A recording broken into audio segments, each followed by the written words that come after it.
Welcome to the Gist on Strat News Global. I am Surya Gangadharan.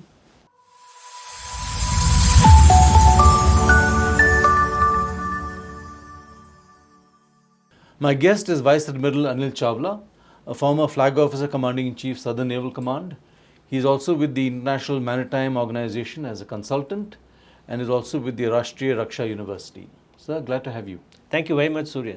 Pleasure to be here again. We are talking about the India, Middle East, Europe economic corridor. As you're aware, it had its seeds about 2 years ago during the G20 in Delhi, and doesn't appear to have progressed very much, largely because of the Gaza War.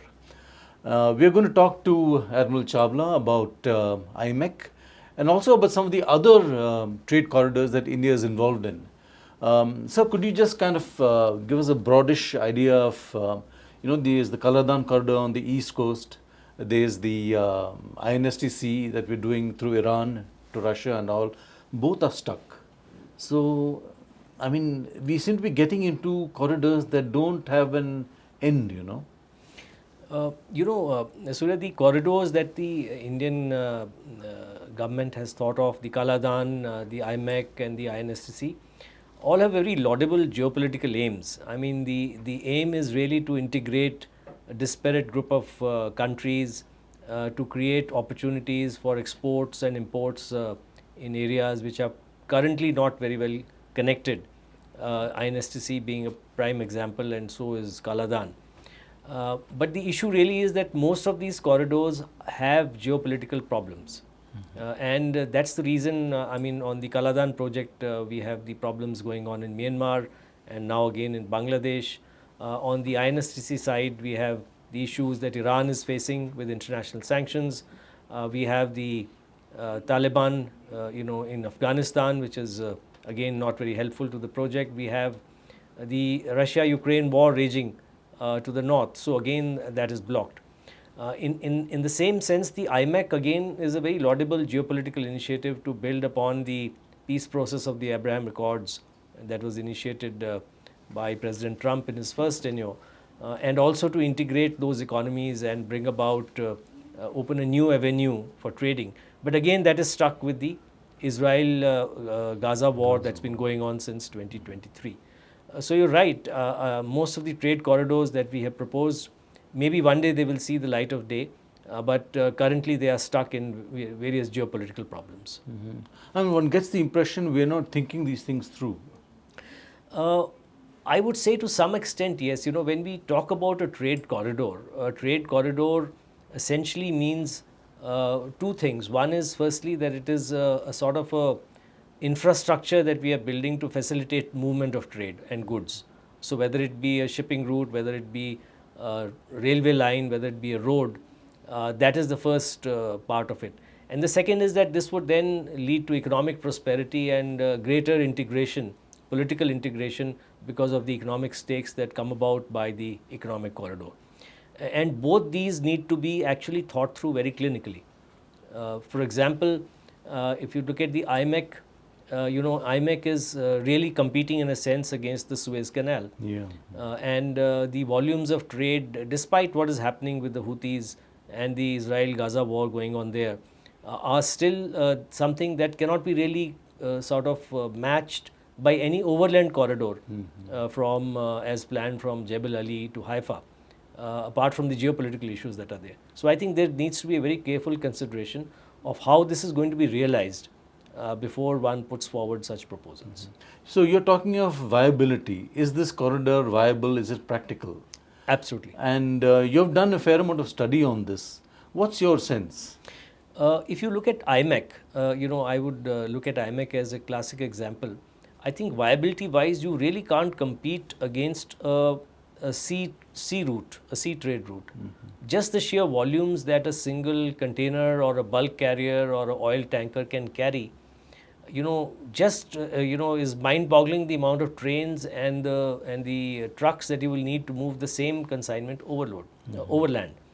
The other part really is that when you are talking about a corridor which is running virtually parallel to a sea corridor, what is the, apart from the financial viability, what are the other benefits that's going to accrue? And in this case, as far as the greening of the corridors is concerned, it is not going to be as environmentally friendly as a shipping route in any case. It will require a huge amount of investment in railways in particular. I think over $50 billion as per one estimate. Well, that money, may not be that big a sum in the international game today. But the fact is that to maintain it, run it in the face of all the opposition and adversity that is there, and the factors of insurgency in Yemen, the factors of the war that is going on in Israel and Gaza, between Israel and Gaza, the fact that Syria is close by, there's another insurgency there. So it's one of the most insurgency and conflict-ridden areas historically in the world. So it will require a great deal of effort actually and a great deal of friction to get trade moving through there. So I think it needs to be rethought as to what really IMEC means. It's a good geopolitical move, but how to get that to, how to realize that, I think needs to be really thought through. So let's get into a little more into the logistics part of it. Does the fact that you're transshipping twice, once at the UAE, another time I think at Haifa port, That's right. does that detract from the attractiveness of this corridor? Yes, I mean it adds to the expenditure. I mean really, if you look at the fact that if you're moving a consignment of goods from the west coast of India to the Mediterranean, and that there is an existing shipping route which is there through the Suez Canal, which has its problems definitely, but which is much more cost effective and established. And if you take the same shipload and you offload it at Jebel Ali in the UAE, there is an offloading cost involved. Then you move it by train to Haifa, there is another movement cost involved, and then you load it again into another ship and reach the same destination. So when you calculate the time and the cost, firstly the time comes to virtually almost the same with all the delays that are going to happen. So it's not a great gainer in terms of time. It definitely will go up in cost, there's no doubt about it. Rail transport is 2.5 times in the long voyages costlier than a ship voyage. Environmentally, it is almost 1.5 times more unfriendly in terms of carbon emissions than a shipping route. So if you take all these factors into consideration, I think the cost effectiveness or the viability is not really there as a shipping corridor. But we can imagine this as a digital corridor. We can imagine it as a developmental corridor. We can imagine it as many other things today as a tourism corridor. So we could have many other things along with it. And the other factor is that we need to now involve many more countries in it. All the countries that are in the neighborhood who are not involved will have an opposition to this. So I think it is very important, particularly I would say a country like Egypt, which is the most affected, and a civilizational country with whom we have civilization links and very good ties. So I think there's a need to do much more reimagining of IMEC than at present. So why do you think the Egyptians were excluded from this? Was it happening because the Americans at some point had issues with the Egyptians? I really don't know. I mean, I wouldn't really be able to answer the question, but the fact is that Egypt and the US have very close relations, particularly now.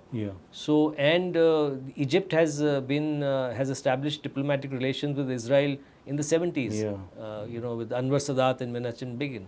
So I think there is really no problem there. And after the last Yom Kippur War of 1974, the Suez Canal has never been interrupted by war as it was before that period. So it has been absolutely tranquil. The Sinai Peninsula, which was occupied by Israel, has been given back to Egypt under the peace accords that were signed, Camp David Accords, during President Carter's time. And so I think there is really, it was just possibly that it was not in the geographical configuration, because you end up in Haifa and you don't go through Egypt. But I think there is a requirement to involve other countries and reimagine this corridor to make it really a viable entity. Now, some of the stuff that I've read suggests that India needs FTAs, more FTAs, for a corridor of this kind to succeed. Now, we already have one with the UAE. I understand something is being worked on with the GCC. And Europe, of course, is under negotiation. So are FTAs also an important enabler? Yes, absolutely. In fact, FTAs as also the facilitation of movement. Harmonization of customs regulations, harmonization rules and regulations. And this is one, I think, intangible achievement that can result from the IMEC. That is, if we harmonize our customs regulations, our cross-border movement of goods across all these countries, then it does start making a bit of sense. But currently, if you don't harmonize it, it's crossing first from UAE into Saudi Arabia, then it is going into Jordan, then it is going into Israel. Now, if there is a regulatory hurdle at each stage, you can imagine the delays, additional delays that will come in. So I think IMEC has definitely got many things going for it, but it needs to be, as I said, reimagined better rather than just as a counterpoint to the Suez Canal route. Is there any central body that IMEC has set up to kind of coordinate and work with all the partners? No, to the best of my knowledge, no. And I'm aware that there is a proposal to have an IMEC Secretariat, to have a IMEC fund. I think these are two important things, because if you look at the infrastructure development, as I said, the railway lines, the maintenance, the running of it, even there might be a requirement to expand the ports further, have additional berthing and wharfage facilities if the trade is going to grow in those ports. So there is a requirement for a funding. There's a requirement for a secretariat to oversee the progress, in the absence of which a multilateral initiative will never progress. What do we, obviously the ultimate market is Europe. Are there any intermediate markets on the way? UAE, of course, is a huge hub for Indian goods. Saudi Arabia, is it that viable a market in that sense? Yes, I think the markets are there, and in fact we are exporting, as you said, UAE is one of our largest trading partners. Saudi Arabia is very big, but principally because we import most of our oil from there. But I think there is a huge market, possibility of Indian goods being moved into Saudi Arabia also. But there is also a possibility of opening up countries like Iraq and Syria for goods. But I think that would be, at the current moment, given their economic circumstances, apart from Saudi Arabia, not that attractive. So largely it is being seen as a transit through these areas to Europe and beyond, which frankly does not make transshipping sense. If it is to be transshipped in Jebel Ali, then it should be destined for the hinterland of that place, not really to cross the entire land and then again move on further. That really doesn't make too much sense. And the railway lines are going to be crossing vast swathes of desert. Absolutely. So the construction cost and the, that can be one positive, because India is very good at building and very cost effective building railway lines and at rolling stock also. So that could be a benefit, and I think that is one benefit that India is looking at. That you could build such a railway, and if once it is built, definitely it will come into use. But the actual purpose of IMEC, etc., as I said, needs to be reimagined, and all these factors brought in as things which will benefit us. Now, you mentioned that railways, as compared to shipping, is more carbon intensive. Is that really? Yes. So now there are various studies on a short term. That means in a short transit. And I think we are talking about less than 500 kilometers. The railways competes very well with the ships in terms of carbon emissions. But as it goes longer, it becomes about 1.5 times more carbon intensive as far as ships are concerned. Now there is a plan under the IMEC that the railways will be powered by electricity, which will be generated by nuclear power, so that we reduce the emissions not to zero, but reduce them substantially. So that could really benefit the carbon emissions. But the International Maritime Organization also has a plan by 2050 to make global shipping carbon neutral. And that plan is already been promulgated, and countries have to abide by it, and all countries have given commitments to reach that, not necessarily by 2050, but in a staged manner. So I think, and nuclear power plants have their own problems. It's not that you can just build a nuclear power plant. There are various things like the IAEA, who's going to build it, etc., etc. So all this, and India could be one of the builders of nuclear plants as well. Absolutely. So I think, as I said, there are benefits to be derived. but we have to be very clear in what it is we are going for. Not just, it's not frankly profitable as a transit route for goods between India and Europe. So they should be more limited, do you think, you're saying? Yeah, or the thinking needs to be expanded. Yeah. You know, as was talked about, it can be a digital route, it can be a tourism route. There is a lot of potential for tourism both in India, and you know, when you're looking at the hinterland, it's not just the Arabian Peninsula that we are thinking of.